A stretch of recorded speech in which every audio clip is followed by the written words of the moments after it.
Okay. So let me go to my genealogy page. Okay. So what you have here is the graphical genealogy of my organization. And when you are signing up coaches, the initial strategy is that you want to build on the outside right and the outside left. So as you bring on coaches, you're going to personally sponsor a coach on your outside right, outside left, outside right, outside left, outside right, outside left. You just keep building one on each side to start things out. And then very quickly, what will happen is you will form what is known as a strong leg. You will be looking at the volume that is coming up both legs, and one leg is eventually going to outweigh the other one. And that's good. You actually want that. It maximizes your payouts, if you will.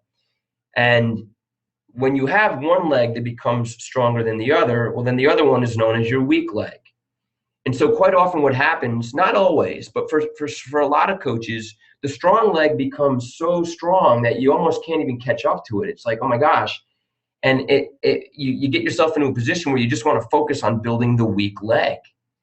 And it takes time for that to happen, if it ever happens, but you're maximizing your team cycle bonusing when you have a 2-to-1 ratio between your legs.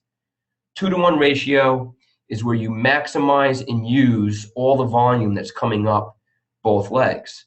Now, if it's the case that you don't have a 2-to-1 ratio and it's just, maybe your legs are balanced with each other or whatever it may be, it's still okay because you'll be paid out in any given week based on the formula that's used for cycle bonusing in a given week. But any volume that's not used carries over to the next week.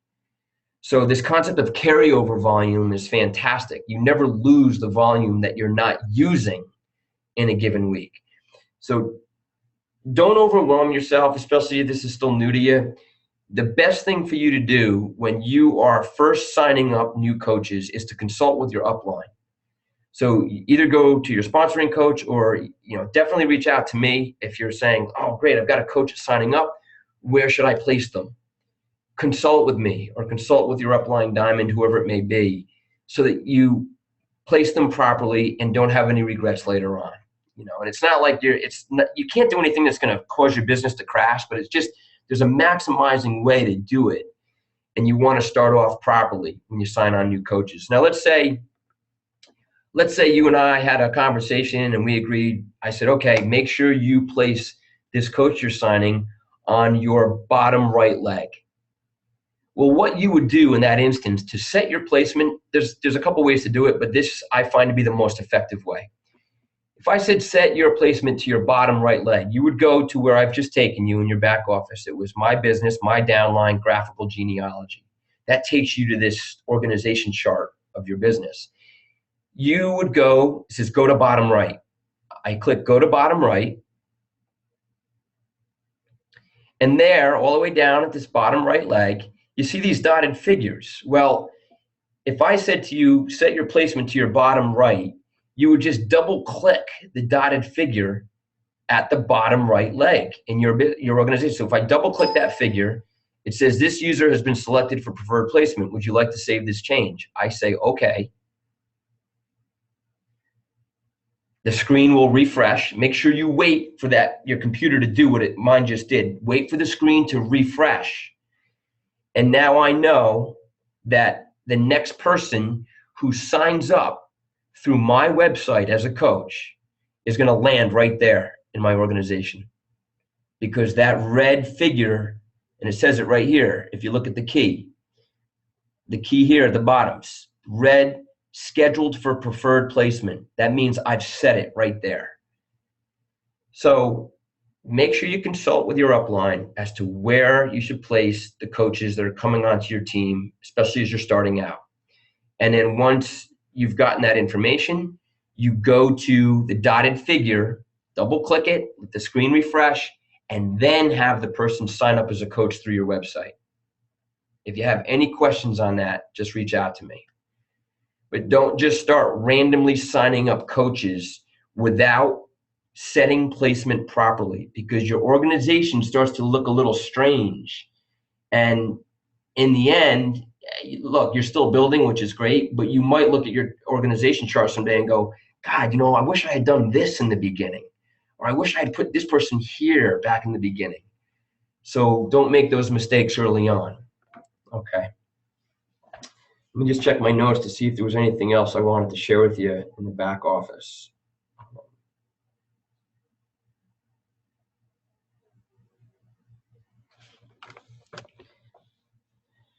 No, but I did want to show you this on the team page.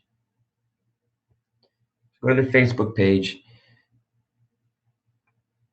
On the team page here, because I still have a lot of coaches doing this. They're like, Don, can you add so-and-so to the team, add so-and-so to the group? And I'm like, well, I'm not friends with them on Facebook. You have to do it. And some coaches still aren't understanding how to add people to the team. It's right here. It says add people to group. You just simply put the name of the person or the new coach that you want to add to the Team Euphoria page. And then once they're added, I quickly approve it and they're in. But when coaches reach out to me and say, hey, Don, can you add some sort of the team? I can't add them if I'm not friends with them on Facebook. So it's important that you guys add them. And then once they're added, make sure you give them a welcome to the page. Welcome them to the team. Otherwise, they just feel like they're out there and they're not getting a lot of support. So it's just a little fundamental thing to be aware of. Let's see. Another part of your back office to go to every day. There's always good stuff here, and a lot of it seems to get overlooked. When you go to your back office,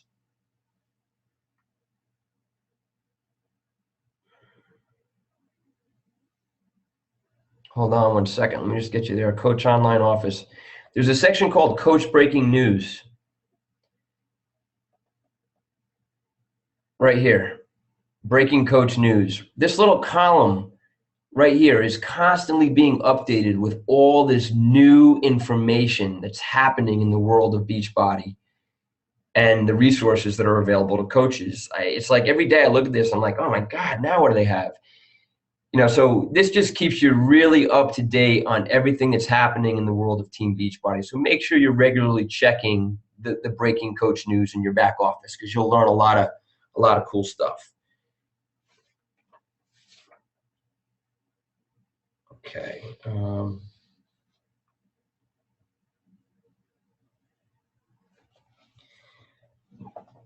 Let me go back to stop the screen share.